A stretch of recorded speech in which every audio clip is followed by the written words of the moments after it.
noodles. Ako. Mga onta og I'm having my breakfast. Rice noodles. Bihon. Bihon. Bihon with boiled egg. Lagyan natin ng ketchup.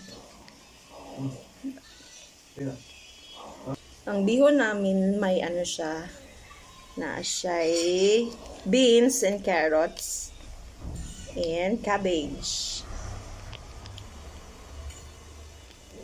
Tapos kunti man lang ang aming bihon, nilagyan ng instant noodles.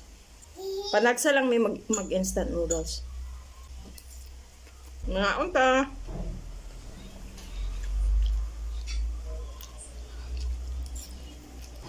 Dina? Hoy! Uy! Hoy! Dapat niya, uyo. Yellow color tsaka gibutangan o ganun. Turmeric powder. Ginger. Sa Pilipinas, usually ginabutangan sa lemon. A little bit sour. Nahinumdum deko. Nag New Year sa Hong Kong. Nangaon mi noodles nga.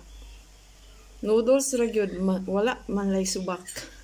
Wala po'y gulay. New Year na New Year. Murag yung tulo akong luha. First time mag-New Year sa Hong Kong, nagkaon og noodles nga walay subak. As in noodles ra jud. Pero lami man gud sa pagkaluto. Sa ginasagol na mo ang egg, gina-fry. Pero today, boil lang sa akong hobby. Colorful kayang bihon. Bye. Thanks for watching. See you next time.